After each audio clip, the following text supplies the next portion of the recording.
wari bwabura ahantu ukabyumva neza yuko hatagushimishije ukumva ni na byiza yuko wahava. Impamvu nuko burya hariya atari iwawe. Tekereza ukuntu kugira aho wita iwawe biryoha, noneho utekereze ku nshuti ya nyayo yabigufashamo yitwa Dream Properties. Sosiyete ikugurisha ikibanza kandi ukacyishyura mu byiciro, mbese kuri make makeya, haba rwagati mu mujyi wa Kigali no mu nkengero. Kandi iyo baguriye ikibanza, uruhushya rwo kubaka barugushakira ku buntu ntacyo utanze. Sibwo bwa mbere wabyumva. Dream Properties bagurisha amazu meza kandi adahenze. Ubushobozi bwose waba ufite mukora n'inyigo bakakubakira inzu kandi wifuza. Bashobora kugukorera finissage y'inzu yawe, bakagukora interior design n'ibindi. Kandi udafite amafaranga muraganira, ibi byose bakabikora mu byiciro gahoro gahoro bitewe n'ubushobozi bwawe. Si ubwa mbere ugiye kugura ikibanza kuri make makeya wishyura gutyo uko ubonye amafaranga. Ikigutinza ni uguhamagara kuri telefone ya 0794 88 60 53. Iyi nimero iri no kuri WhatsApp. Wanabakurikira ku mbuga nkoranyambaga zabo, hose bitwa Dream Properties. Your dream, our mission.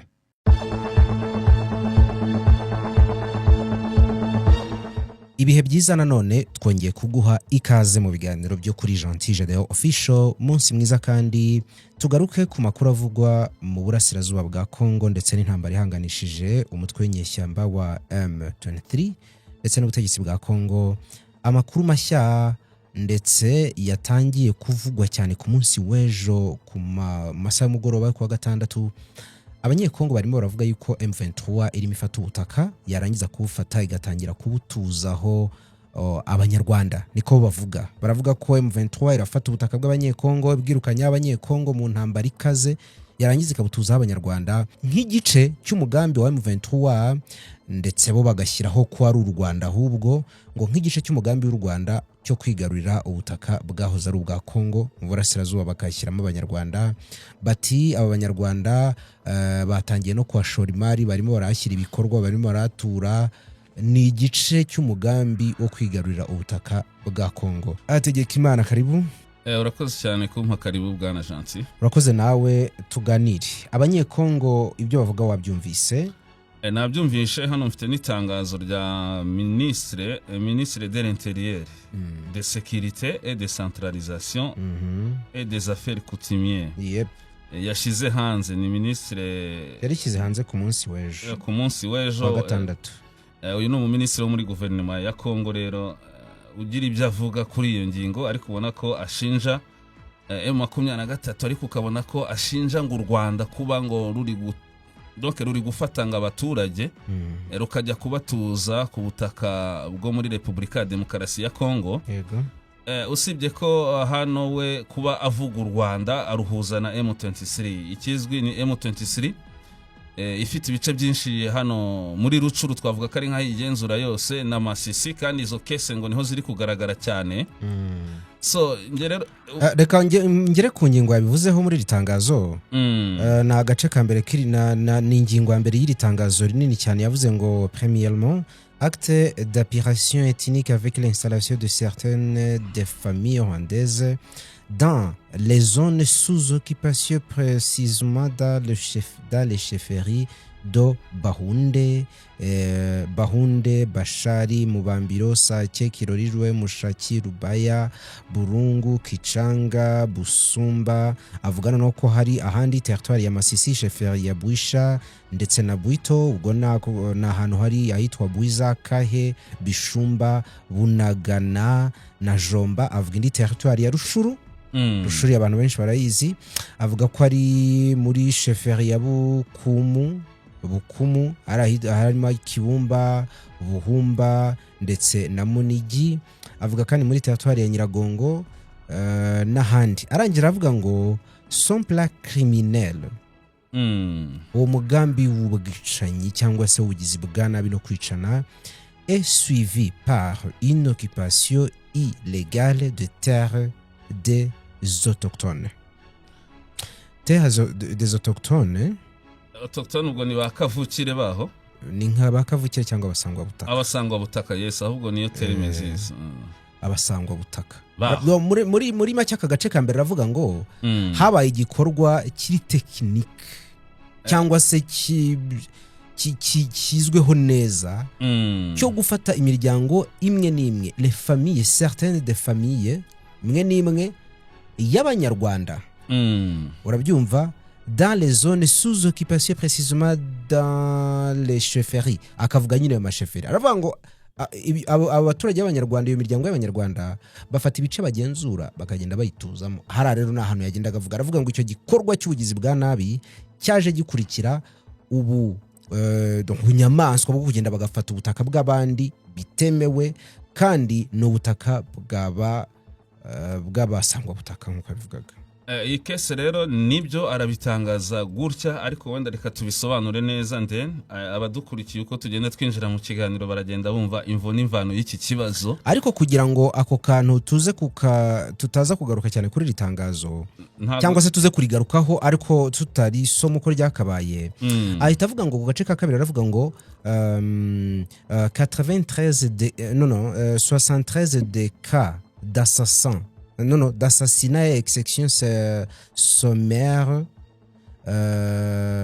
akavuga ko ari 112 cas de torture corporelle et plusieurs disparus ainsi que de cas de viol et de recrutement forcé des jeunes parmi les enfants dans la période là akavuga amatariki no kuvuga iki aravuga ngo muri ibyo bikorwa twabonye byo kuza bagafata ubutaka bw'abandi yego bakabutuza imiryango y'abanyarwanda nk'uko bivuga kandi bugwimuyeho abasangwa butaka ngo hagaragaye impfu z'abantu 73 yego bishwe urumva mu byumweru bike bishize avuga ngo uretse n'ibyo hari izindi case cyangwa abandi bantu cyangwa ahandi hantu twabonye case 112 z'abantu bakorewe icarubozo abandi benshi ntavuga umubare avuga ngo plusieurs disparu barabuze noneho ariko ngo hari ainsi que des cas de viol hari n'abantu bahohotewe akavuga ngo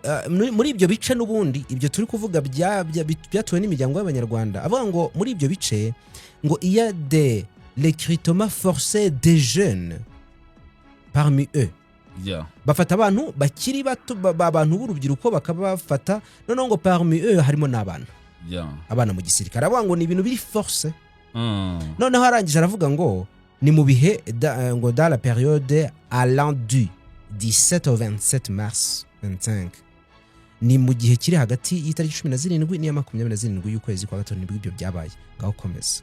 Reka duhere ku iki cyo uyu muminisitiri avuga ko u Rwanda rujya guturisha abanyarwanda hariya muri Kongo mu bice bitandukanye nabonye birimo za Rucuru n'Amasisi. Reka nze nkwereke bwana Gentil mu bice yavuze harimo mu Bambiro, harimo Sake, harimo Kirorirwe, harimo Mushaki, harimo Rubaya, harimo Burungu, harimo Kicanga, harimo Busumba. Aya mazina nuyumva neza duhereye kuri mu Bambiro iki ni Kinyarwanda, Sake ni Kinyarwanda, Mushaki birumvikana neza ko ari Kinyarwanda, za Rubaya, za Burungu, Kicanga ubundi bahitaga Gicanga baza kubahindura Kicanga ariko ubundi yari Gicanga. Urumva ko na amazina ya Kinyarwanda. Za Burungu, za Busumba, Bwiza uri kumvamo Ikinyarwanda, Bishusha, Bunagana uri kumvamo Ikinyarwanda kandi n'uduce tuvugwamo cyangwa se tubarizwamo communauté z'abantu bavuga ururimi rw'Ikinyarwanda. Ibi bikanahura n'amateka kuko wumva n'iyi misozi cyangwa n'utu duce ubwayo ifite amazina ya Kinyarwanda.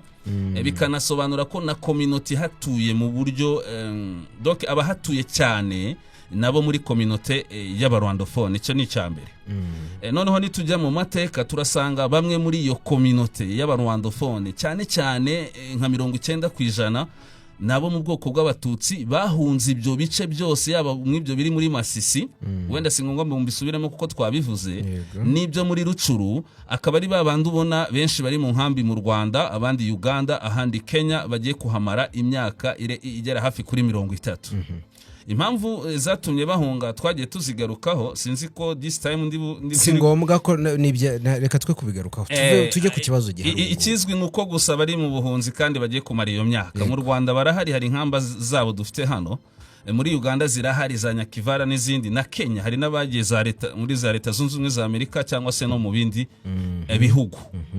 Icyo cyo kirazwi na HCR irakizi. Ariko bari abanyekongo bavuga ururimi rw'ikinyarwanda baza guhunga kubera impamvu na leta ya Kongo irabizi nuko tuvunika cyane. N'ibice bavuyemo ukumva ko nabyo ari ibice bifite inyito ya kinyarwanda. Nagiraga tubanze duhere ku iyo point, noneho dukureho urujijo kuvuga ko ari abanyarwanda bo mu Rwanda bahangaha nk'abatwebwe cyangwa se n'abandi. Donc muri iriya tangazo ministre bari abantu nibo bivuga ngo na les familles rwandaises. Of course nibo yita ko ari abanyarwanda. Kuko ngiye no kukwereka case no ku makuru mfite ntago bije ubu.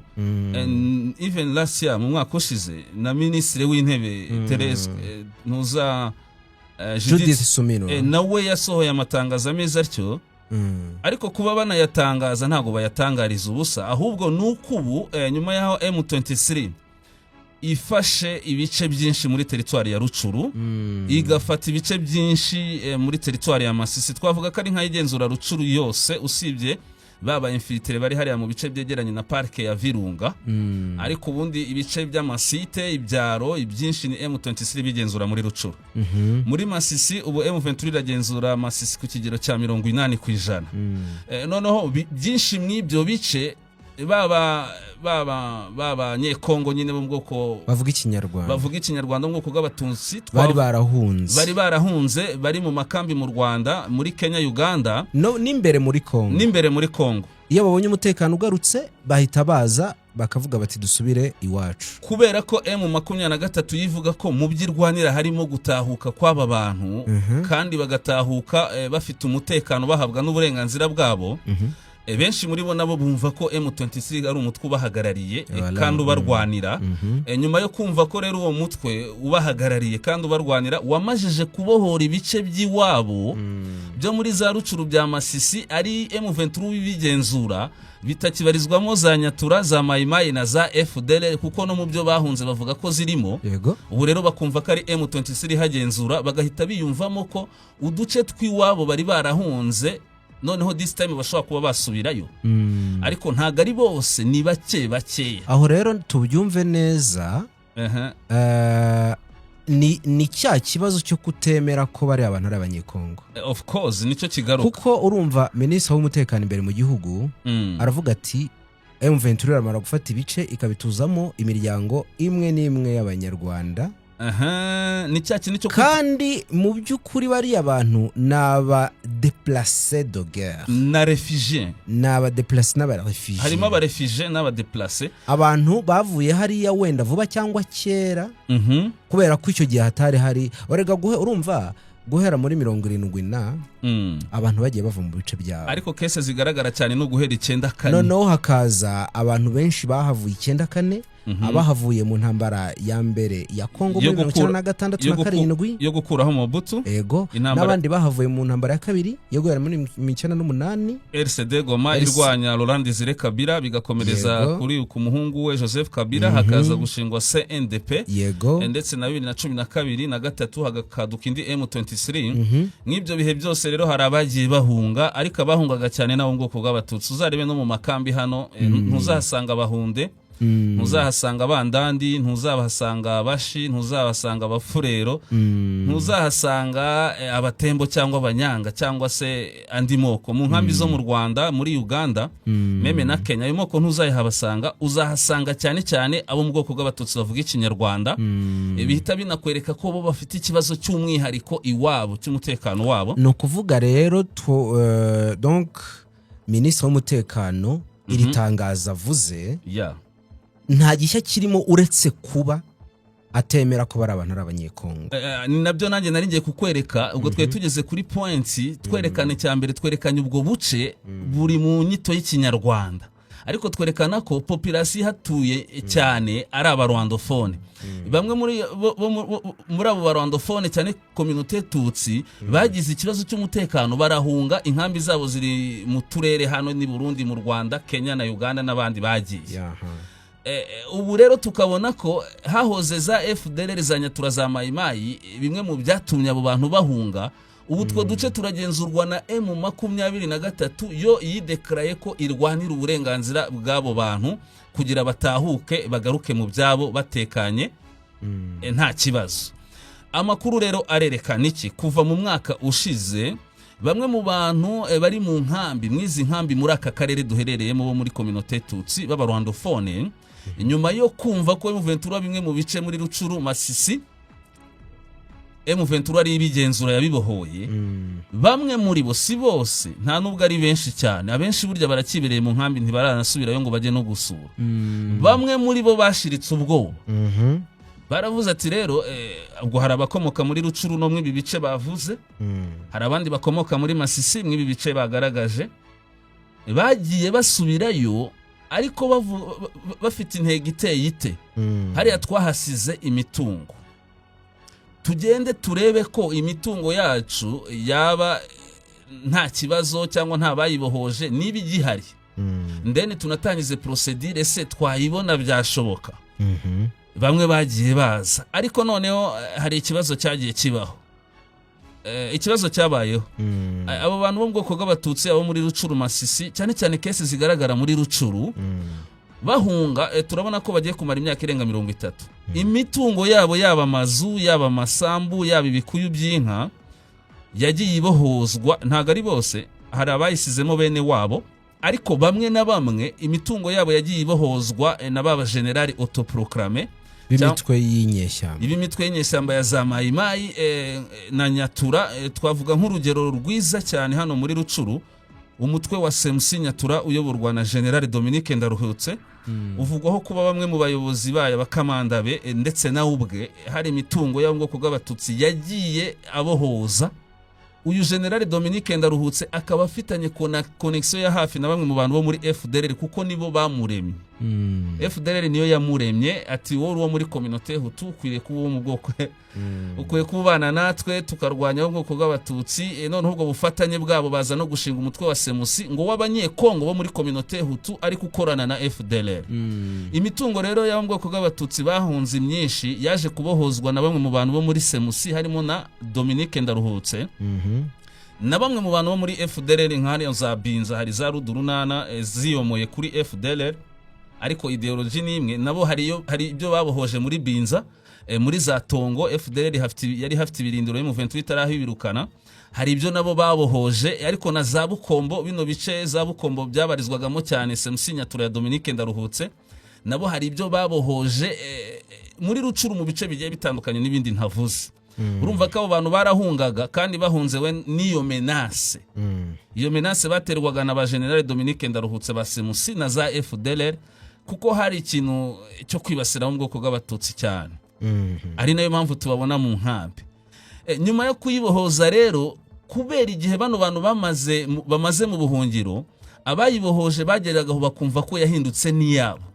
Arumva kumara imyaka 30 ugenzura ubutaka bw'umuntu cyangwa inzu cyangwa ikiba byarabaye ibyawe. N'abanyekongo bari mu ibyo bice bakageraho bakumva ko imitungo nyine yabaye yabo. Kugeraho ubwo bageraga bakanayigurisha bamwe mu baturage. Umuturage akavuga ati aha ni kwa Dominique, aha ni kwa kanaka, nta kibazo, amaze imyaka irenga 20. Yego. Noneho akaza akahagura nk'uwo mu colonel cyangwa umugeneral cyangwa umumambure wa SMC Nyatura cyangwa se mu bantu bo muri FDLR, kuko hari aba FDLR hariya bihinduye nk'abanyekongo tapfa kumenya, bafite imirima boroye bakora n'ama business, ariko imwe mu mitungo baragiye bayibohoza akayigurisha umwe mu banyekongo. Wenda utanazi niyo situation cyangwa utazi n'amateka uturutse no mu bindi bice, ashobora no kuba mu ibyo bice, ariko wakumva ko haguze n'umuntu nyine wari uhafite unakomeye. Icyaje kubaho rero nyuma yo M23 yahafashe, baba FDLR bamwe barahunze, of course n'abantu bo muri SMC Nyatura bamwe barahunga. Ubwo turi muri kese muri Rucuru bahunze rero, twabonye ko hari bamwe mu barwandofone ubwo bw'abatutsi batangiye kuva mu nkambi basubira iwabo ngo bajye kureba imitungo yabo uko byifashe. Ariko ikibazo ahangaha ministre afite kuri iyo ngingo nuko abo bantu we yita abanyarwanda, les familles rwandaises, avuga yuko ngiyo baje aho ngaho bagarutse baje gutura kuri ubwo butaka, ngo bakoreshwa mu kuramforusa igisirikare, wavuga ko ari igisirikare cy'u Rwanda. Ibyo turaza kubigeraho, ngo no kwambura imitungo abaturage baho, bakabambura n'imitungo. Hari kandi yavuze ngo ni spoliation ibyo bita ngo spoliation des immeubles patrimoine de l'État. Urakoze, ngo ni ugusenya cyangwa kwangiza umutungo wa leta ndetse n'ibindi umurage w'amateka, tuvuge ibintu byaho by'amateka, umurage, immeuble za leta, ibintu nk'ibyo ngo barabisenya. Hari n'icyavuga ngo bakaza ngo bakabohoza ngo imitungo yari isanzwe ari y'abaturage autochtone. Aricyo turi kugarukaho, iyo ngingo nari nyigezeho, none tureta tujya no kwica bavuga ngo baramforsa ko baza bagahita baramforsa igisirikare. None duhere ku icyo cyo kwambura abaturage baho, nabwo tubivuge neza. Ahangaha muri vrai sens du terme, ubundi aba barwana hane M23 yavuga ngo baramforsa igisirikare cy'u Rwanda, mu by'ukuri abavuga M23. Yes. Noneho kwiyo bavuga ngo baraza M23 ibazanye bo bitiranya n'u Rwanda, igafata ya mitungo y'abaautochtone ikayibohoza, ni ya mitungo nyine y'ababandi bari barahunze cyane cyane ubwoko bw'abatutsi, bagarutse bagasanga ari yarabohojwe na za Nyatura na za FDLR, bayigurishije abandi. Icyo M23 ikora rero ni iki hano, yo irareba ikavuga iti aha hantu hahoze ari kwa kanaka, bakabaza uwo muntu wahaguze, tese hahoze ari wawe ni ku gisekuru cyawe? Akavuga ati oya, nge nahaguze na kanaka bareba bagasanga ni umunyatura, bakurikirana bagasanga yari yarahabohoje. Icyo M23 ikora ihita isubiza wa muntu ubutaka bwe cyangwa se n'imitungo ye. Tuvuge ni wari uvuye mu nkambi muri Uganda, uje kure imitungo yawe, bikagaragara ko hari abandi bayigiyemo, wenda ni FDLR cyangwa n'abanyatura bayibohoje bakayigurisha undi, uwo waguze arahomba. Yes, noneho yahomba, wa undi wari uri mu nkambi yaratahutse, imitungo yakayisubizwa. Kandi burya iyo uguze nyine n'umuntu utari nyiri ikintu, nubwo yaba yarafaburitse ibyangombwa, bikaza kugaragara ko hatari iwe, buryo urahomba. Iyo uguze ikintu cy'ikijurano urahomba. Urumva rero izo FDLR zarahunze, banyatura barahunze, wa undi waguze nta arishuza nde. Icyo M23 ko iravuga ati uyu muntu yari yarahunze, ari mu nkambi yaramaze igihe, ubu rero aratahutse, we icyo abaza ni imitungo ye, we kosa wakoze n'ukugura ahantu utabanje kumenya ngo ni nahande. Noneho aho niho guverinoma ya Kongo iri kuvuga ngo ni M23 iri kuzana abanyarwanda, noneho bakanabahoza ubwaro ubutaka bw'aba autochtone. Icyo ngira ngo kirasobanutse. Ubwo n'abadukurikiye bari bazi situation za Rucuru za Masisi nk'ibyo bice, bo barabyumva neza cyane. Noneho hari indi points bavuga ko ngo birafasha M23 kuramforsa. Ariko nanjye nkavuga nti nje niko mbibona ku giti cyanjye.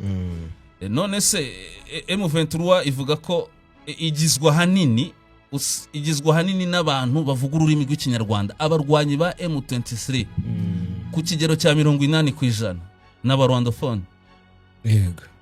N'abanyekongo bavuga ururimi rw'ikinyarwanda.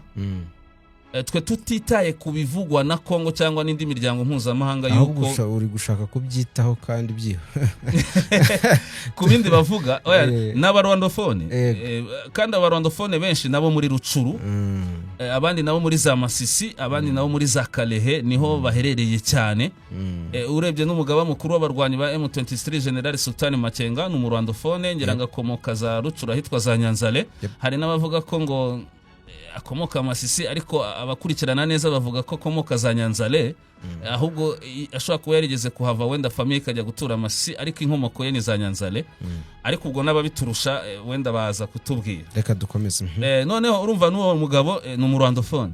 Abagenerali benshi barimo ba General Baudouin Ngaruye, ba General Gaceri n'abandi bagiye batandukanye n'abarwandophone, ariko baranavanze, harimo nabo mu yandi moko. So ikibazo rero kikabikiye abiganje n'abarwandophone. M23 rero ubwayo ntihisha, ntago ihisha ko ikeneye abarwanyi, ahubwo ikomeza no gusensibiliza abaturage mu bice igenzura yuko bagomba kwiyungaho, abashoboye y'urubyiruko bakaza muri M23 kugira ngo bafatanye. Twarabibonye igifata za Rubaya, igifata za Ngungu, no mu bindi bice abagenerali ba M23 babwira urubyiruko ati byaba byiza mukaza kutwiyungaho. Urumva ko na M23 ntago ibihisha cyangwa ibihishire, ahubwo isohora n'amatangazo ivuga ati muze mutwiyungeho kugira ngo mudufashe muri uru rugamba turimo. Muri abangaba rero baza muri M23 hari abanyekongo b'imbere b'abarwandofone nibo biganje nabo mu yandi moko ariko bake bagendeye kwizo mobilisation za M23 bajoininga M23.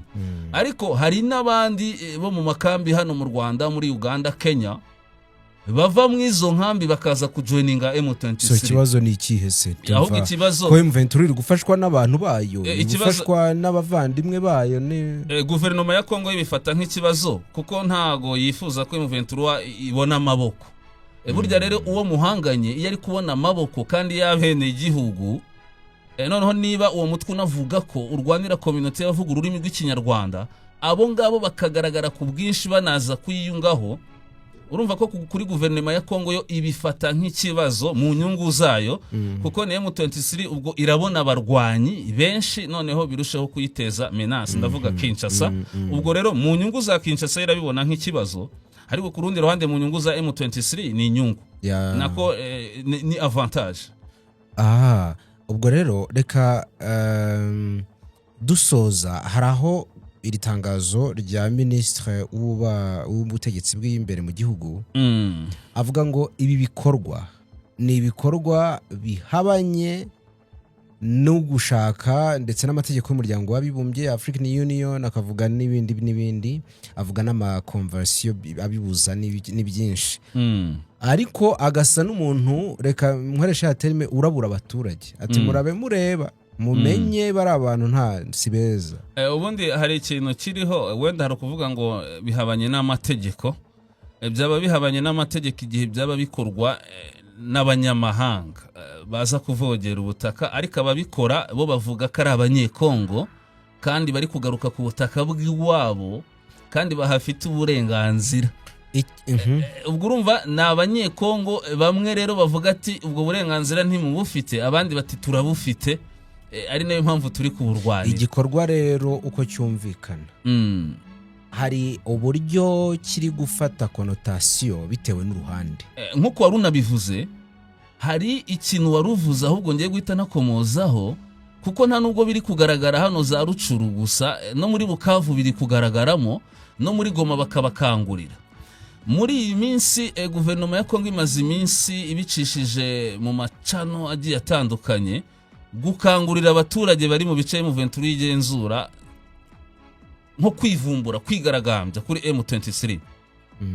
Rero gusohora iyi tangazo berekana yuko M23 iri kubangamira abaturage ngo yita ko ari abasangwa butaka. Hari abo bajya bavuga ngo ce sont les vrais Congolais, abita les vrais Congolais ngo nabandandi n'abahunde, ubwo turi muri Nord Kivu, n'abanyanga, n'abatembo n'abandi, ariko ngo les rwandophones ntago ari les vrais Congolais, bo ngo n'abanyarwanda. Ni nko kubereka ngo dore b'abanyarwanda n'abarwandophone ubundi n'abanyekongo bavuga ikinyarwanda ariko babita ikinyarwanda.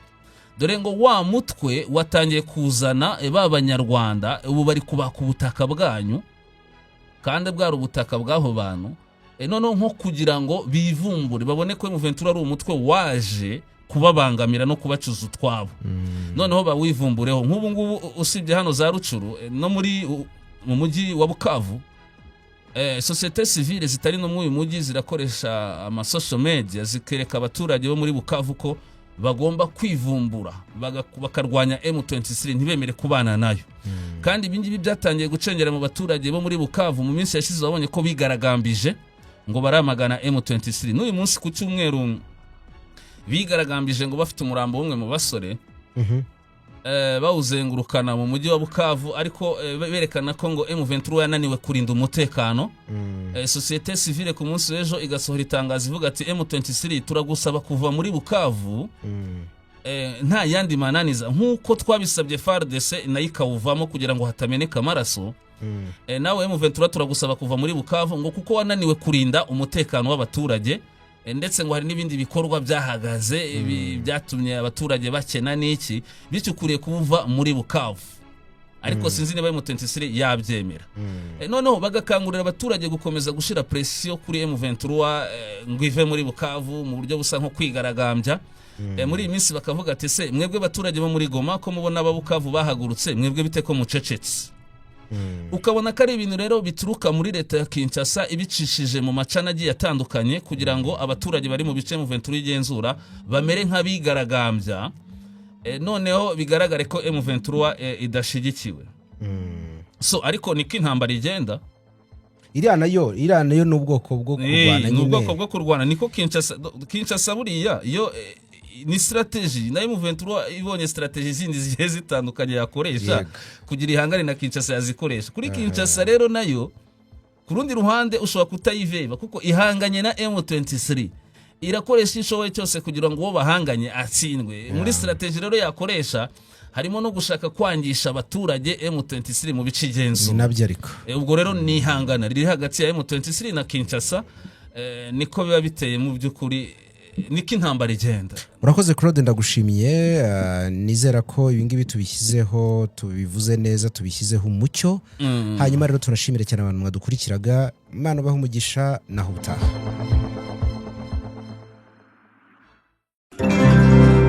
Umunsi w'ibirori uregereje, ibintu byose biri ku murongo, gusa hasigaye ikintu kimwe gusa: umwambaro wawe ukeye kandi ukunyuze n'uwabazaguherekeza. Inshuti zawe nazo zirakubaza ahantu zakuri cyangwa cya danje kubera ko zirakwemera uri indorerwamo yabo.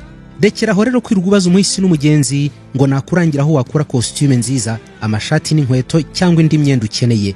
Dore urutoki rwanjye ndagutungira Golden Fashion, niwe mufatanyabikorwa wawe mu kwambara neza, yaba imyenda n'inkweto by'ibirori, ibyo kwambara mu kazi, ibyo muri weekend, yewe na bamwe bakenera imyenda n'inkweto byo kujya kuri terre mu kazi. Nababwira iki? Karibu muri Golden Fashion, wihitiremo ibikunogeye.